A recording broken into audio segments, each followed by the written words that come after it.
അത്തരത്തിൽ ക്ഷേമത്തിന് ഊന്നൽ നൽകുന്ന ഒരു ബജറ്റ് തന്നെയാണ് ഇന്ന് ബാലഗോപാല് നിയമസഭയിൽ അവതരിപ്പിച്ചിരിക്കുന്നത്. പ്രിയപ്പെട്ട പ്രേക്ഷകരെ, ഇന്ന് നിയമസഭയിൽ ബജറ്റ് അവതരണത്തിൽ നമ്മൾ ഏറ്റവും കൂടുതൽ പ്രാവശ്യം കേട്ട വാക്കെന്ന് പറയുന്നത് ഈ സർക്കാരിന്റെ കാലത്ത് അതായത് ഈ സർക്കാരിന്റെ കാലത്ത് കഴിഞ്ഞ 5 വർഷമായി സംസ്ഥാനത്ത് നടപ്പാക്കിയിട്ടുള്ള വികസന പ്രവർത്തനങ്ങൾ, ക്ഷേമ പ്രവർത്തനങ്ങൾ ഇത് പറയുന്നതിനാണ് ബാലഗോപാല് തന്റെ ബജറ്റ് പ്രസംഗത്തിൽ ഏറ്റവും അധികം സമയം ചെലവഴിച്ചത്.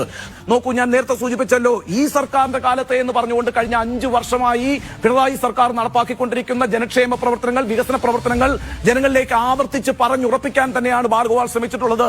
എന്തൊക്കെയാണ് അദ്ദേഹം പറഞ്ഞിരിക്കുന്നത്? 1 കോടി പേർക്കാണ് കേരളത്തിൽ വിവിധ സാമൂഹ്യ സുരക്ഷാ പദ്ധതികളിലൂടെ ധനസഹായം കേരളത്തിൽ ലഭിച്ചുകൊണ്ടിരിക്കുന്നത്. ശരിയുമാണ്.